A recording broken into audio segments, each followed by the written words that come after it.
Bismillahirrahmanirrahim. Assalamu alaikum students. Here is your biology teacher Rabia Atik and we are going to start chapter number 1, cell structure and functions.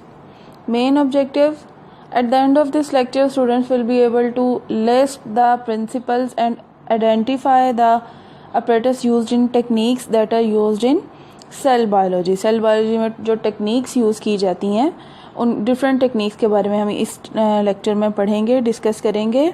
उसके बाद जो है वो describe the terms of resolution and magnification with reference to microscopy. Resolution और magnification के बारे में पढ़ेंगे. और नंबर 3 जो है वो students will be able to explain the use of apparatus graticule and micrometer.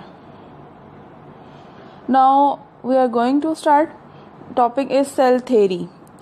सबसे पहले सेल क्या है? सेल जो है वो बेसिक यूनिट ऑफ लाइफ है और इसके पोस्टुलेट्स हैं. Number 1, cell is fundamental unit of structure and function in living things. Cell is most important. Number 2, all organisms are made up of cells, चाहे वो एक सेल से मिलकर बने हों या एक से ज़्यादा सेल से मिलकर बने हों. Number 3, they carry genetic material passed to daughter cell during cell division. Cells के अंदर जो जेनेटिक मटेरियल है वो जब सेल डिवाइड करता है, सेल डिवीजन के दरमियान जो है वो नेक्स्ट सेल में पास कर दिया जाता है, पास हो जाता है. All cells are essentially the same in chemical composition. Now techniques used in cell biology. Number 1, cell fractionation. Cell fractionation क्या है? Cell fractionation is a combination of various methods used to separate a cell organelle and components. किस base पे? Based upon size and density. Various methods को use किया जाता है, different methods को, ताकि हम एक सेल को थोरोली स्टडी कर सकें, जिसके अंदर सेल ऑर्गेनेलीज और सेल के कंपोनेंट्स को पहले सेपरेट करते हैं. सेपरेट करने के बाद उनको बारी बारी स्टडी किया जाता है. इसके 2 प्रिंसिपल हैं. Number 1, homogenization. Number 2, centrifugation. What is homogenization? Homogenization जिसमें जो एक सेल लिया जाता है उसका सेल को जैसे जस्ट लाइक सस्पेंशन एक होमोजेनेट मिक्सचर बना दिया जाता है. अगर एक टिश्यू को स्टडी करना है, टिश्यूज़ के अंदर ऑब्वियस सी बात है कि बहुत सारे सेल्स हैं जो मिलकर एक ही काम करते हैं. अब जाहिर सी बात है कि अगर हमने एक सेल को स्टडी करना है तो हम उस टिश्यू से सेल को एक्सट्रैक्ट करेंगे. उसके बाद उस सेल को स्टडी करने के लिए उसके ऑर्गेनेलीज को अलग अलग करेंगे, उसके कंपोनेंट्स को अलग अलग करेंगे. और उसके कंपोनेंट्स को अलग अलग करने के लिए सबसे पहले उस पूरे सेल को एक मिक्सर या ब्लेंडर में होमोजेनाइज कर दिया जाता है. यकजा उसका एक मिक्सचर कर दिया जाता है जिसको हम यूनिफॉर्म मिक्सचर भी कहते हैं.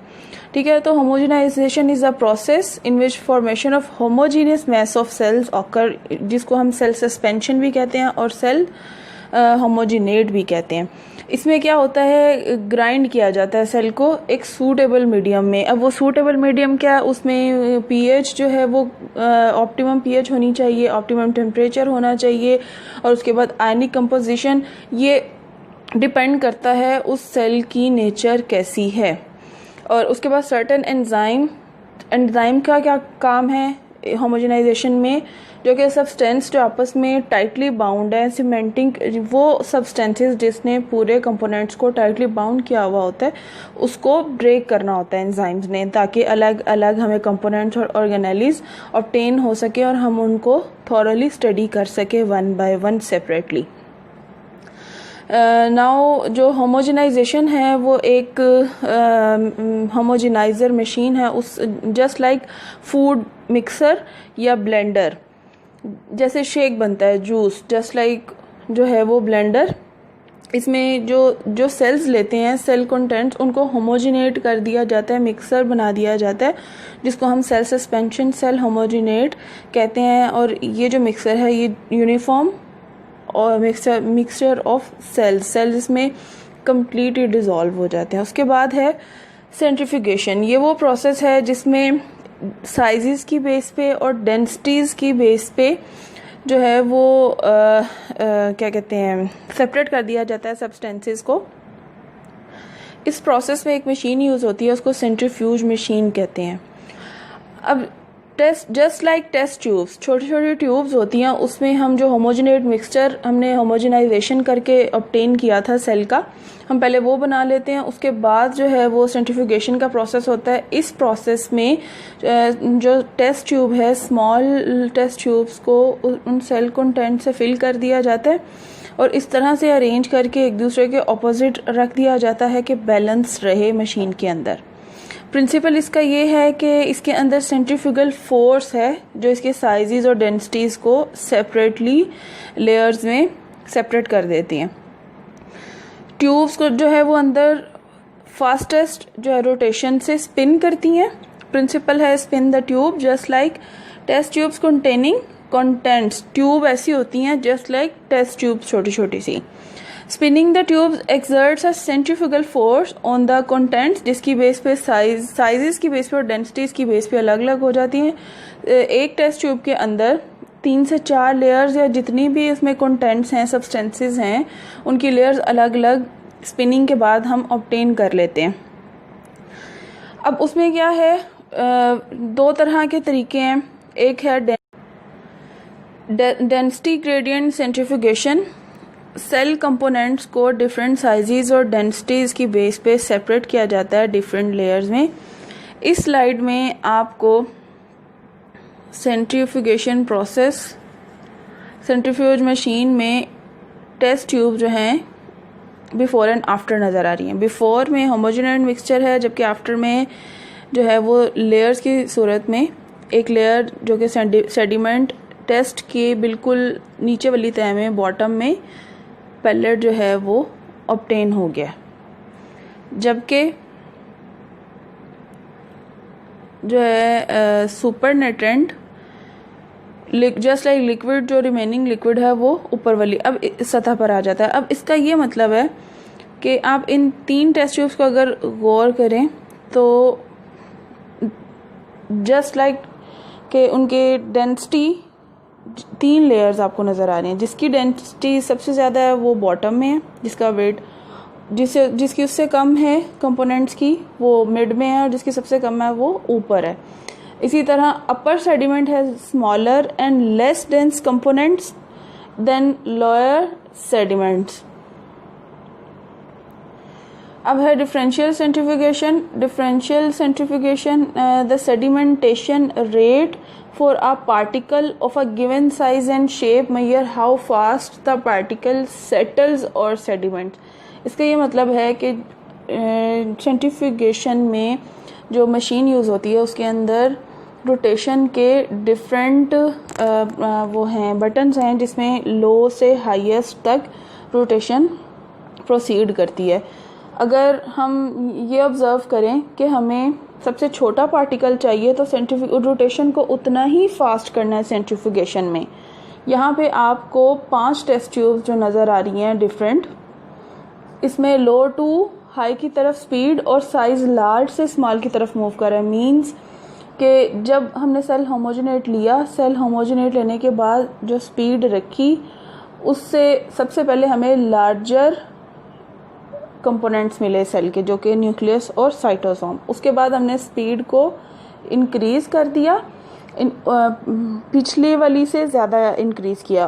उसकी निस्बत क्या हुआ कि हमें न्यूक्लियस से स्मॉलर पार्टिकल्स मिले जो कि हैं माइटोकॉन्ड्रिया और लाइसोसोम पेरोक्सिसोम्स। उसके बाद अगेन जो है वो स्पीड, रोटेशन की स्पीड को पिछले वाली से ज़्यादा किया, तो उसके नतीजे में हमारे पास माइक्रोसोम स्मॉल वेसिकल्स ऑब्टेन हो जाते हैं। वो ऑब्टेन करने के बाद ये जो ऊपर वाला मटेरियल हर एक में रहता है, ऊपर वाला जो लिक्विड टाइप रहता है जिसमें और कंपोनेंट्स होते हैं उसको हम सुपरनेटेंट कहते हैं। अब एक टेस्ट ट्यूब का सुपरनेटेंट अगली टेस्ट ट्यूब में यूज़ होता है, उसका उससे अगली वाली में यूज़ होता है। इस तरह बारी बारी पहले का दूसरे में सुपरनेटेंट यूज़ होता है। एंड पे आप देख सकते हैं कि जब हाईएस्ट स्पीड की तो स्मॉलेस्ट कंपोनेंट हमें ऑब्टेन हम कर सकते हैं through fastest rotation. Faster rotation जितनी ज़्यादा होगी उतने ही स्मॉलर पार्टिकल्स जो हैं वो तह में बैठ जाते हैं। अच्छा, अब एक चीज़ है पेलेट और दूसरी है सुपरनेटेंट। पेलेट वो कंटेंट है जो sediment in the bottom of tube, जो कि लेयर की सूरत में नीचे टेस्ट ट्यूब के बिल्कुल बॉटम में बैठ जाते हैं, जबकि सुपरनेटेंट वो हैं जो remain suspended above the sediment in the form liquid form में जो है वो अदर देन पेलेट से ऊपर जो है वो हम रिमेनिंग कंपोनेंट्स होते हैं सेल के। After each speed the supernatant can be drawn of and centrifuge again.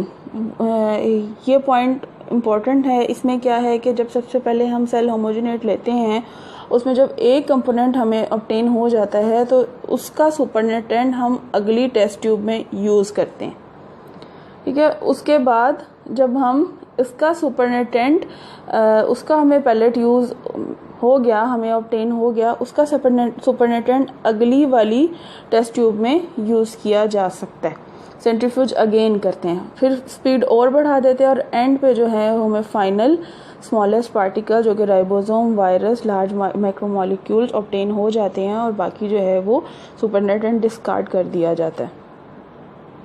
Now differential staining.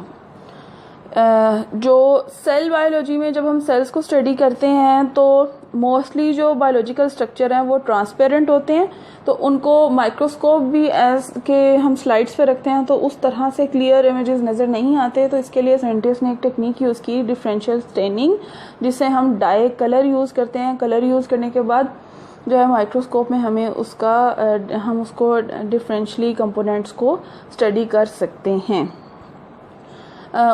In order to differentiate between these structures, various color dyes are applied. Such techniques are called staining techniques. अब ये techniques दो तरह की हैं, एक तो single staining, एक है डबल स्टेनिंग। जब सिर्फ एक स्टेन यूज़ किया जाए, जैसा कि न्यूक्लियस को स्टेन करने के लिए फॉर एग्जांपल बोरेक्स कैरमाइन, इसको हम कहते हैं सिंगल स्टेनिंग। डबल स्टेनिंग वहाँ यूज़ की जाती है जहाँ पे एक से दो स्टेन यूज़ होते हैं, एक से ज़्यादा। One that will stain nucleus, और जो दूसरा है वो दूसरा स्टेन यूज़ किया जाता है डाई करने के लिए साइटोप्लाज्म को। For example eosin are used for cytoplasm and haematoxylin are used for nucleus. उसके बाद नेक्स्ट मेथड है माइक्रो डिसेक्शंस। इसमें क्या है कि जो वैरायटी ऑफ टेक्निक्स है यूज़ की जाती है, where a microscope is use to assist in dissection. Dissection जब की जाती है, इंतहाई नाजुक जो ऑर्गन्स होते हैं उनको जब उनकी डिसेक्शन करने के लिए, उनकी ट्रीटमेंट करने के लिए ये मेथड यूज़ होता है। For example it is done to remove tumour और ग्रेन्यूल्स फ्रॉम डेलिकेट टिश्यू, बहुत नाजुक जो टिश्यूज़ या सेल्स होते हैं, फॉर एग्जांपल ब्रेन के, हार्ट के और नर्व सेल्स के। इसमें क्या है कि इसका प्रिंसिपल ये है कि छोटा सा कैमरा जस्ट लाइक कह लें फाइबर ऑप्टिक जो है इंसर्ट किया जाता है बॉडी में उस पार्ट में जहाँ पे डिसेक्शन करनी है, तो वो इमेज को जो है वो बड़ी स्क्रीन पे या लार्ज टीवी पे हम मॉनिटर कर सकते हैं जब डिसेक्शन करना हो, ताकि अगर हमें आम आंख से उस तरह से नज़र नहीं आ रहा तो क्लियर इमेज हम स्क्रीन पे देख सकें, कहाँ पे ब्लॉकेज है, कहाँ पे ट्रीट करना है, कहाँ से ट्यूमर कट करना है, ताकि अदर सेल्स और अदर टिश्यूज़ डैमेज ना हों। अब kinds of techniques involve micro dissection में क्रोमोसोमल माइक्रो डिसेक्शन है। इसमें फाइन ग्लास नीडल यूज़ होती हैं under microscope to remove a portion from a complete, क्योंकि जब हम क्रोमोसोम को करेंगे तो जाहिर सी बात है कि सेल के अंदर पहले डीएनए एक्सट्रैक्ट करेंगे और डीएनए के अंदर कहीं एक जाके जीन को या क्रोमोसोम को हमने कट ऑफ करना है, तो बहुत इंतहाई केयरफुल तरीके से जो है ये टेक्निक्स यूज़ होती हैं। उसके बाद है लेज़र माइक्रो डिसेक्शन। इसमें लेज़र का यूज़ होता है through a microscope to dissect selected cells. उसके बाद टेक्निक है tissue culture. Growth of a cell और a tissue on chemically defined nutrient medium under sterile condition is called tissue culture.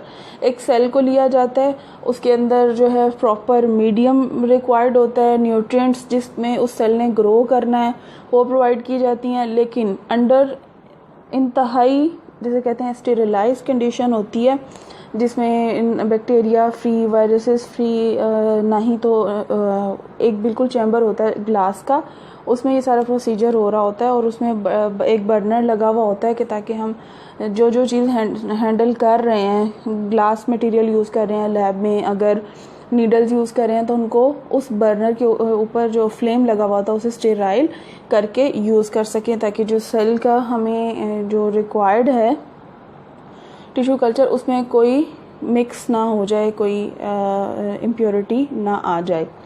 अब plant tissue culturing होती है और animal tissue culturing होती है। इसमें एक सेल से जो है वो पूरा प्लांट में एक सेल से वो पूरा प्लांट बना दिया जाता है, ठीक है।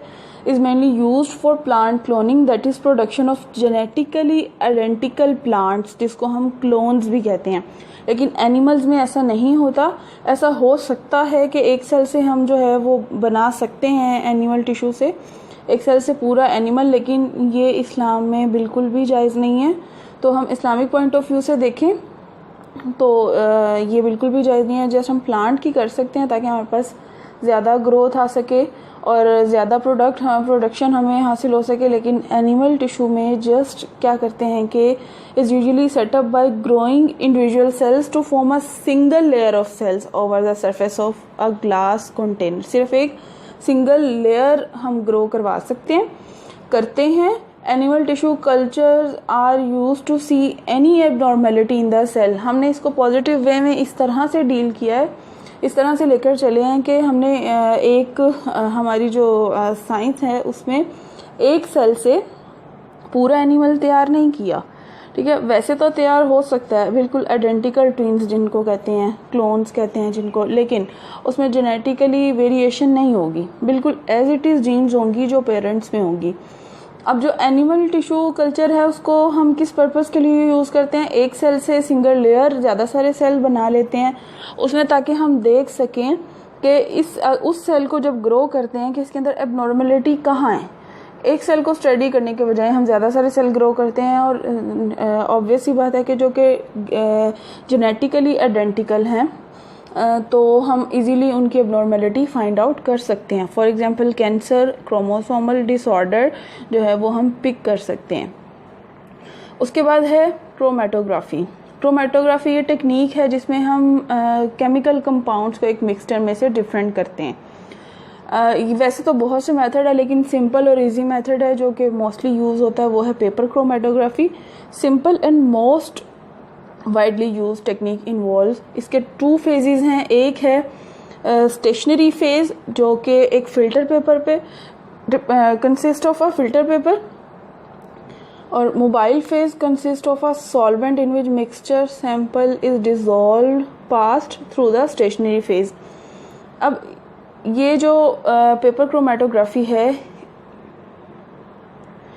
इस स्लाइड में आपको मोबाइल फेज और स्टेशनरी फेज दोनों नज़र आ रहे हैं। मोबाइल फेज वो है जो मूव करता है, ये ग्रीन पार्टिकल्स मोबाइल फेज वाले मॉलिक्यूल्स हैं, जबकि जो स्टेशनरी फेज हैं ये वो मॉलिक्यूल्स हैं जो पेपर पे यानी कि फिल्टर पेपर पे जो है वो filter paper as a filter paper पे जो है वो यूज़ हो रहे हैं। अब जो मोबाइल फेज है वो मूव करेगा, स्टेशनरी फेज अपनी ही जगह पे कंसिस्टेंट रहेगा। अब ये एक चैम्बर है, ढक्कन होता है, सॉल्वेंट पेपर को लटका दिया जाता है, सॉल्वेंट है उसमें पेपर को डिज़ोल्व किया जाता है। इसमें क्या होता है, जो मॉलिक्यूल्स हैं वो आहिस्ता आहिस्ता से मूव कर रहे हैं अपने साइजेस की बेस पे, अपने कंपोनेंट्स की बेस पे। प्रिंसिपल इसका स्टडी करते हैं। When mobile phase travels through the stationary phase, the molecules mixture sample begin to separate as dots at different places on stationary phase according to their individual affinity. Means के जो chemical components हैं वो different जगह dots appear करेंगे, staining करेंगे। एक chamber use होता है जिसके अंदर फिल्टर पेपर लटका दिया जाता है, और वो सॉल्वेंट जिसके अंदर से हमने केमिकल कंपोजिशन, केमिकल मिक्सचर के अंदर डिफरेंट मिक्सचर को स्टडी करना है, उसको उस चैम्बर में बिल्कुल बॉटम में प्लेस कर दिया जाता है। उसके अंदर जो है वो पेपर डिप किया जाता है, फिल्टर पेपर डिप कर दिया जाता है। अब क्या है कि जैसे ही डिप करेंगे तो जो मोबाइल फेज़ है, जो मॉलिक्यूल्स हैं जो मूव करते हैं, वो स्टेशनरी फेज़ के ऊपर मूव करना स्टार्ट कर देंगे। When mobile phase travels through the stationary phase के मॉलिक्यूल्स के थ्रू ट्रैवल करेंगे, molecules mixture sample begin to separate as dots, वो मॉलिक्यूल सेपरेट होना शुरू हो जाएंगे, जैसे ये डॉट्स आपको नज़र आ रहे हैं इस स्लाइड में। तो वो किस बेस पे अलग अलग डॉट्स नज़र आ रहे हैं, क्योंकि उनकी जो इंडिविजुअल एफिनिटी है उन मॉलिक्यूल्स की वो डिफरेंट है, ये चीज़ शो कर रहा है।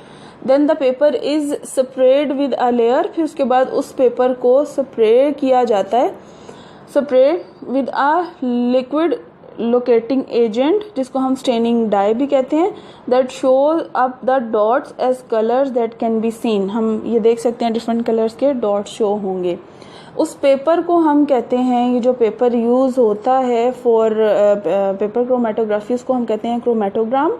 और ये जो पूरा ऑपरेटस यूज़ होता है इस पूरे प्रोसीजर में, उस ऑपरेटस को हम कहते हैं क्रोमेटोग्राफी चैम्बर।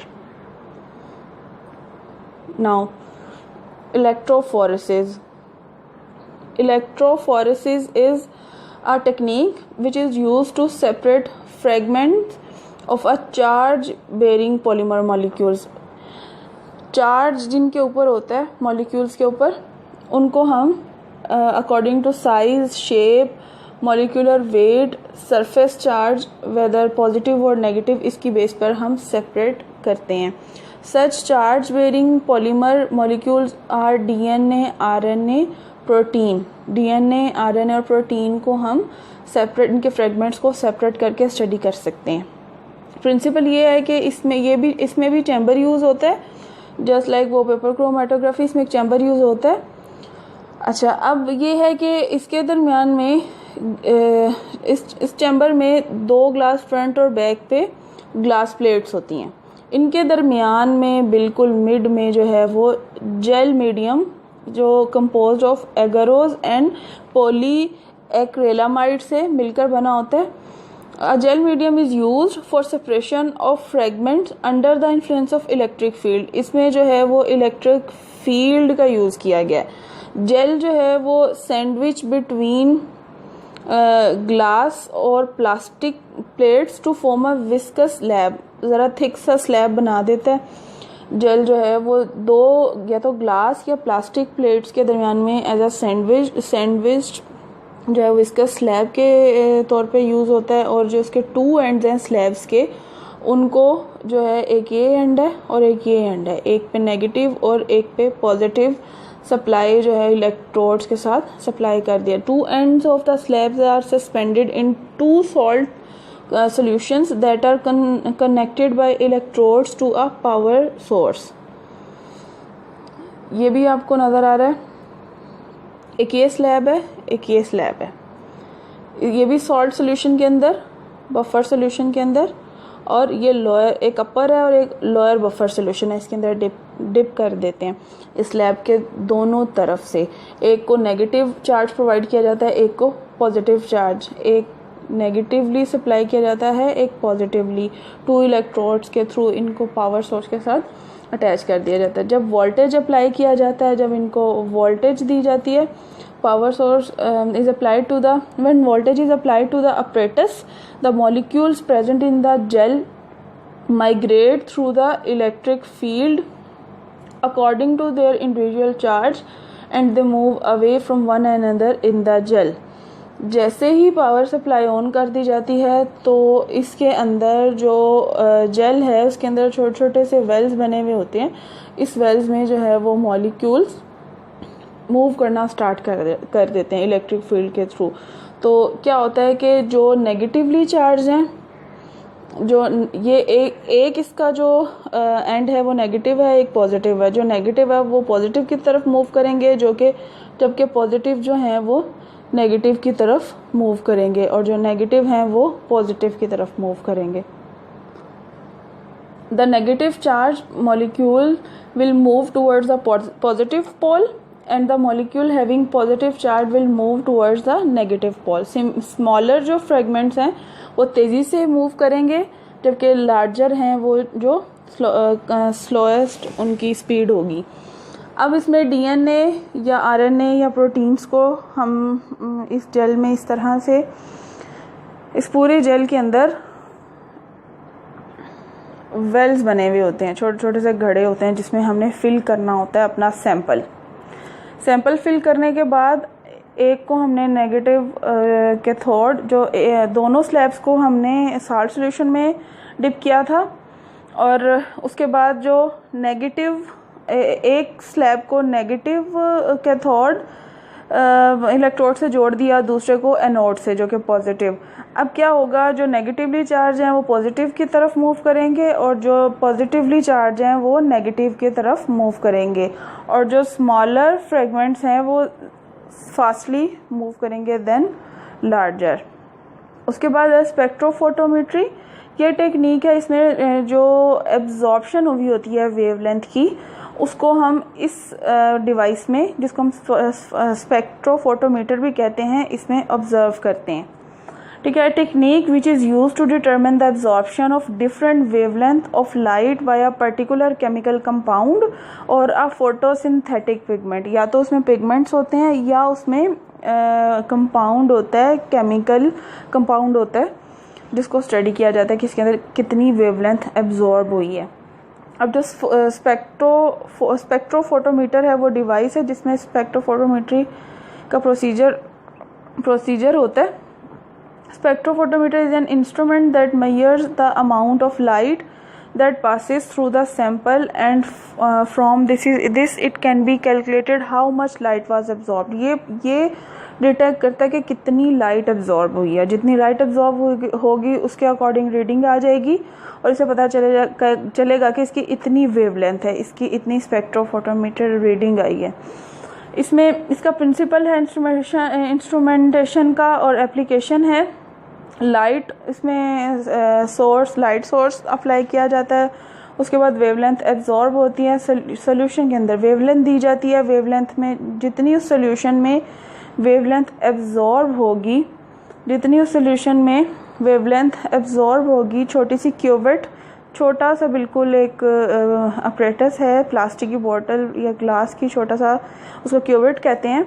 उसके अंदर सैंपल डाल के हम इसके जो है इस वाले पोर्शन में इसका लिड खोल के इसके अंदर फिट कर देते हैं। उसके बाद एंटर का बटन प्रेस कर देते हैं, जिसके बाद जो है वो डिजिटल इसके मीटर पे हमें रीडिंग आ जाती है और ये डिस्प्ले करता है कि इसकी कितनी वेवलेंथ जो है वो एब्जॉर्ब हुई है या उसने कितनी जो लाइट है उसको एब्जॉर्ब की है। इससे हमें पता चलता है कि इसकी इतनी रीडिंग, इसके अंदर इतनी केमिकल जो है वो एब्जॉर्प्शन है। उसके बाद ये एब्जॉर्प्शन स्पेक्ट्रम, इसके अकॉर्डिंग जो है हम ग्राफ बनाते हैं। Absorption spectrum is a graph which shows the absorption of different wavelength of light by a particular pigment. For example हम कह सकते हैं कि अगर हमारे सोल्यूशन में क्लोरोफिल हैं तो वो जो क्लोरोफिल हैं वो कितने ए बी और कैरोटीनॉइड्स कहाँ और कितनी वेवलेंथ पे एब्जॉर्ब हुए हैं। उसके बाद है use of spectrophotometry it can be used to determine the wavelength of light that take part in photosynthesis, and it can also be used to determine the very minute quantity of a substance such as DNA in a sample. उसके बाद है resolution and magnification in microscopy.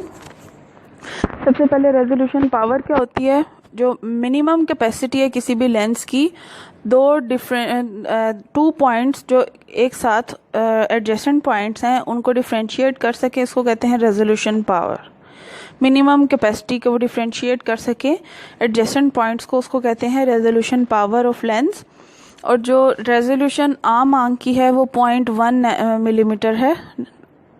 This resolution can be increased by increasing magnification.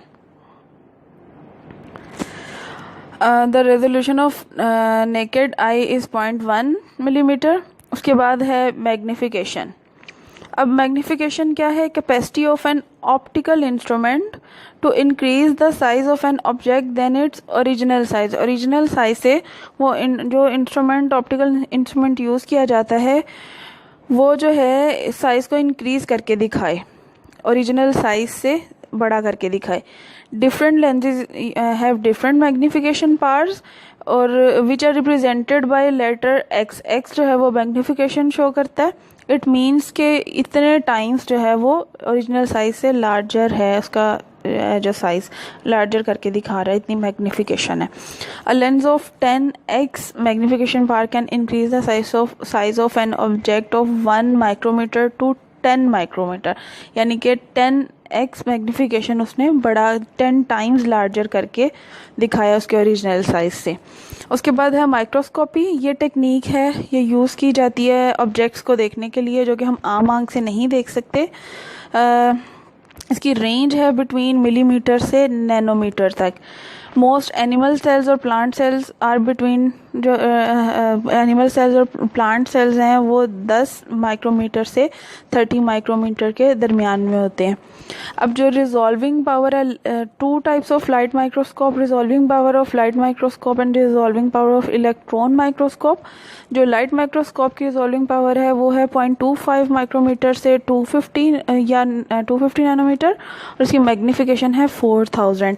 जबकि resolution power है electron microscope की वो है 0.5 से 5 angstrom, जो कि है 3 लाख। माइक्रोमीट्री जो है वो टेक्निक है जिसमें हम एक आईपीस के अंदर, माइक्रोस्कोप की आईपीस के अंदर एक एक्स्ट्रा मयरिंग जो है वो ग्लास रखते हैं छोटा सा, जो कि स्लाइड में आपको नज़र आ रहा है, जिसके ऊपर है वो रीडिंग के लिए मयरमेंट लाइनिंग दी जाती हैं, 10 डिवीजन्स होती हैं। इसके थ्रू हम जो है वो ऑब्जेक्ट्स का साइज मेजर कर सकते हैं। Objects can be measured under the microscope by means of an eyepiece, graticule और ocular micrometer। इसको हम ocular micrometer भी कहते हैं, ocular micrometer। ये इसकी appearance जो है वो transparent है। ये transparent scale mounted in the focal plane of the eyepiece, so it can be seen in the field of view at the same time as an object is being examined under the microscope. To be of any use, the eyepiece graticule scale must be calculated। इससे पहले जो है वो हमें scale को must calculate करना है। इसका प्रोसीजर क्या है, एक तो माइक्रोमीट्री ऑक्यूलर माइक्रोमीटर यूज़ किया जाता है। उसके बाद एक स्टेज माइक्रोमीटर। ये जो ऑक्यूलर माइक्रोमीटर है इसको हम आईपीस के अंदर फिक्स करते हैं, जबकि जो स्टेज माइक्रोमीटर है इसको हम स्टेज पे, जो माइक्रोस्कोप का स्टेज है उस पे, ये स्लाइड है ट्रांसपेरेंट, इसके ऊपर भी डिवीजन्स और जो है वो लाइनिंग में मेजर करने के लिए डिवीजन्स दी गई हैं, काउंटिंग। स्टेज माइक्रोमीटर पे अंडर द माइक्रोस्कोप इसको फिक्स किया जाता है। ये ग्लास स्लाइड है जिसके ऊपर सीरीज ऑफ वर्टिकल लाइंस हैं separated by distances of 1 mm, 0.1 mm and 0.01 mm, rather like a miniature transparent ruler। इसको हम miniature transparent ruler भी कहते हैं। अब क्या करते हैं, इनको सुपर इम्पोज करते हैं। जो ऑकुलर माइक्रोमीटर है और स्टेज माइक्रोमीटर है, इनको माइक्रोस्कोप के आईपीस से जब हम देखते हैं लेंस से, तो इनको सुपर इम्पोज करते हैं। मीन्स कि इनके रीडिंग्स को आपस में बिल्कुल एक दूसरे के हेड टू टेल जो है वो जिसकी जो डिवीजन्स हैं उनको अटैच कर दिया जाता है एक दूसरे के ऊपर। जो लाइंस हैं वो आपस में अटैच करने के बाद नीचे जो ऑब्जेक्ट्स हैं उसको हम इजीली मेजर कर सकते हैं। The images of the eyepiece graticule and stage micrometer scales, it is possible to calibrate the graticule so that the size of a given object viewed under the microscope can be estimated। Calibration यही है कि super imposing की जाती है। एक का ocular micrometer का एक डिवीजन स्टेज माइक्रोमीटर के एक डिवीजन के साथ इस तरह से जोड़ दी जाती है कि उसके नीचे जो इमेज होगा उसको क्लियरली, जो ऑब्जेक्ट, सेल, कोई भी चीज़ जिसको मेजर करनी है जो कि आम आँख से नज़र नहीं आती, तो हम उसको इजीली इस स्केल से मेजर कर सकते हैं। ये है इसका प्रोसीजर। ये माइक्रोमीटर सेटिंग प्लेस है नंबर 1। उसको खोल के आईपीस को जब हम खोलते हैं 1, 2, 3 में खोलने के बाद नंबर 4 में उसमें इंसर्ट करते हैं माइक्रोमीटर, फिक्स करते हैं, और नंबर 5 में उसको दोबारा से लॉक कर देते हैं और दोबारा से आईपीस को उसकी जगह पे रखने के बाद माइक्रोमीटर के अंदर। और स्टेप 1 में जो है वो ऑकुलर माइक्रोमीटर यूज़ करने के बाद जब हम स्टेप 2 में स्टेज माइक्रोमीटर यूज़ करते हैं, सेट करने के बाद इन दोनों की मेजर्स को, रीडिंग्स को स्केल्स पे लाइन के साथ लाइन मिलाते हैं, जिसको कहते हैं सुपर इम्पोजिंग, और इसको कहते हैं कैलिब्रेशन करने के बाद हम इजीली किसी भी सेल का साइज़ और मेजर कर सकते हैं, उसकी ऑर्गेनेली का साइज़ मेजर कर सकते हैं। Now you can use the microscope to observe and measure things. इस तरह का स्केल हमारे पास ऑब्टेन हो जाता है रीडिंग्स के थ्रू। Thank you students, hope you are all safe, stay home, stay safe. Thank you, अल्लाह हाफिज़।